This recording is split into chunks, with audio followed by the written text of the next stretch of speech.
how you spend your time and how your team spends its time in terms of, are you sitting in meetings all day, or are you spending more focused time on impactful work? And also, how many things you're working on at once. Are you scrambling around working on like 10 different projects, or are you able to focus on one or two projects at a time?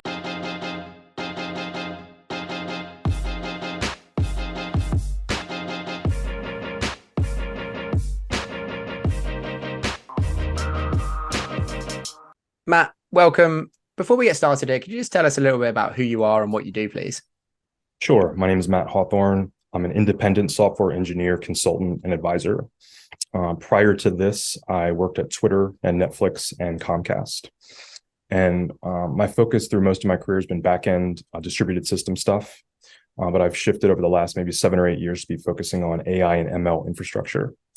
And so one of the things I worked on at Twitter, for example, was a system to allow us to observe what the algorithm, quote unquote, was doing at runtime, like what tweets it was showing, who it was showing them to, why it was showing them, to allow us to try to improve the product. So that's like an example of something that I've worked on.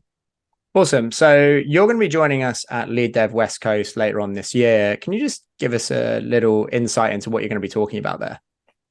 Yeah, so my talk is putting power into practice as a staff engineer.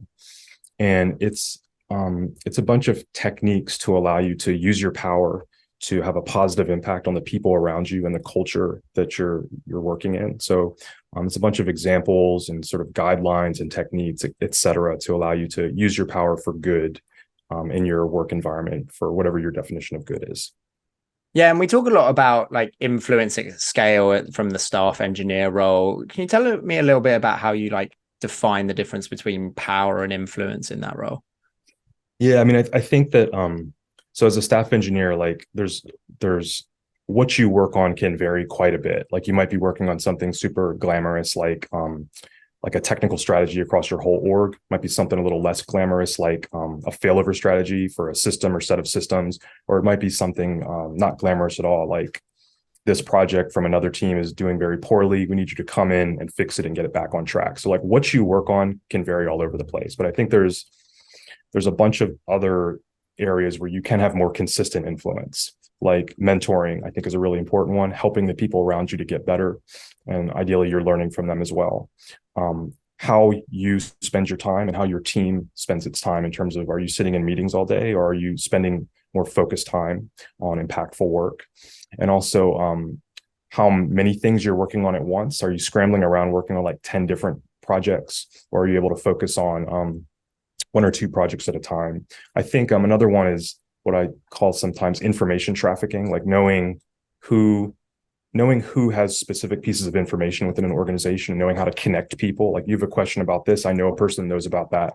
Knowing how to get to the source of information as opposed to like receiving it from the messengers that pass it in between teams. Yeah, and hopefully without getting into too much detail of the talk, like what advice would you have for anyone that's had that kind of feeling of powerlessness when they're parachuted into one of those bad situations where it's like, this thing needs fixing, we think you're the best person to fix it, but you're like, I really don't want to do this. Like what advice would you have for someone like that? Yeah, I think well, you're certainly not, I guess you're powerless over what you're working on, because I mean you're being asked to do it, which in a corporate environment is the same as being told to do it. But I think it's important to look at the positive. Like they ask you to come in and fix it, right? So that's in a sense that reflects well on you. And I think I look at it as an opportunity too. If you can go in, it's maybe not the most pleasant work, but if you can go into a project that is struggling and get it back on track, that is a rare skill. Okay, that is a skill that I would say not many people have. And in your work environment, you might be the only person that's good at that. And so I would say, like, look at it as a growth experience, and then you can point back to that and know that you did that thing and you were successful in it, and go from there. Nice. Okay, so let's fast forward a little bit. You have finished your talk. You're coming down off stage. What do you hope the audience takes away?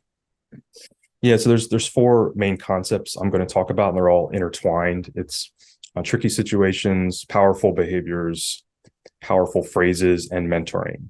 And so I think at a minimum, someone can walk away and say, okay, if I see a situation similar to one of the ones that I talked about, let me try behaving in this way and see if I get a better outcome. If I'm in a similar situation, let me try using this phrase and see if I have a better outcome. Or if I let me try asking this question to my mentees whenever I meet with them and see if I notice a positive change in their experience and their behavior. So I think, my goal is when someone walks away, maybe even the next day, they have a set of like behaviors, phrases, techniques that they can try and hopefully see a good outcome right away.